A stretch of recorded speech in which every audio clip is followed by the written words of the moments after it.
بسم الله الرحمن الرحيم. متتبع قناة المحقق عسيلة، مرحبا بكم. تتلاقاو من جديد في حلقة جديدة. واحد الراجل مات ولقاو الجثة ديالو خارج المدينة في طريق خالية دوز وسط غابة. ملي دازو شي طوموبيلات لقاو مرمي. جات الشرطة لعين المكان ولقاو الراجل مقتول مضروب بموس في وجهه في راسو عدة مرات. لقاو آثار ديال الروي ديال الطوموبيل وكان باين باللي كان عنف وعراك. ولقاو آثار ديال الأحذية، آثار ديالو هو وثلاثة ديال الناس اللي كانوا تما.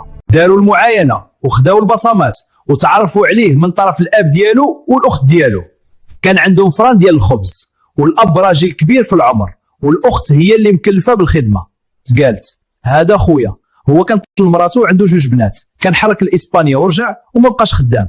قالت بلي هو ما بغاش يخدم في الفران وكان كيبيع ويشري، وكل سيمانه كانوا كيعطيوه شي بركه باش يهنيهم. باللي اخيرا شرا واحد الطوموبيل قديمه وكان كيدور بها. المراه ديالو مطلقه قالت باللي كان كيشرب، وكانوا ناس كثار جايين يطالبوا بالفلوس حيت كان كيتسلف من عند الناس.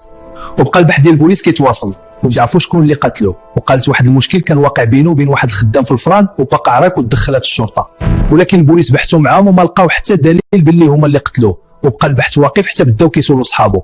الصحاب قال باللي كان كيتسلف الفلوس بزاف، وجاو ناس كيقولوا باللي عطاو الفلوس باش يحرق لولادو لاوروبا. وهنا بدات الشرطه تشك باللي القضيه ممكن تكون مرتبطه بالنصب ديال الحراقه. في الاخير توصلوا لثلاثه ديال الناس اللي كانوا خداو له الفلوس واعترفوا باللي خرجوا معاه في الطوموبيل باش يطالبوه بالفلوس. ووقع عراك بينهم، واحد فيهم خرج الموس وضربوه عده مرات حتى مات. وخداو الطوموبيل ديالو ورجعوا لي دوار وخباو الطوموبيل وضربوها بسقره. اتفقوا بيناتهم حتى حد ما يجبد هذا الموضوع. دازت تقريبا شهرين والبوليس تيبحثوا بلا فايده.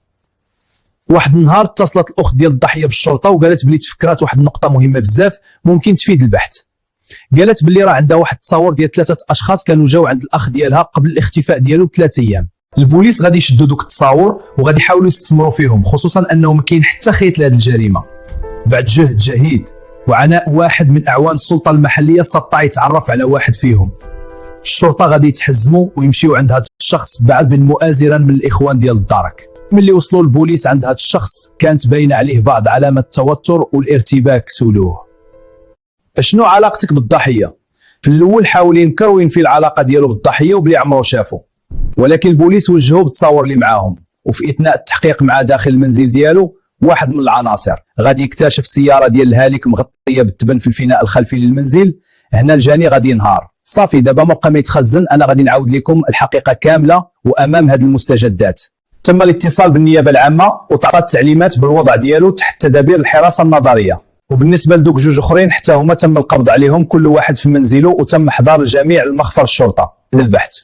تيقولوا هاد الاشخاص انهم تم النصب عليهم من طرف الضحيه وقرروا الانتقام منه بعد ان اخذ منهم مبالغ مهمه قصد ترحيلهم الى الديار الاوروبيه ليتبين لهم فيما بعد انه نصب عليهم. وقرروا ينتقموا منه بعد ما حاولوا معاه يرد لهم فلوسهم، لكن بون جدوى. وتقوا باش يديروا ليه كمين واستدرجوا لواحد المنطقه خاليه من المره وسط الغابه وصفوها ليه. من بعد خداو ليه السياره ديالو وزادوا مع الطريق، وامام هاد الاعترافات ديال هاد الجينات دار ليهم الايداع في السجن. بعد ما دوزوا جميع مراحل التحقيق قدمناهم امام انظار السيد الوكيل. في الاخير تم الحكم عليهم بواحد الحكم نهائي حائز لقوه الشيء المقضي به 30 سنه لكل واحد منهم.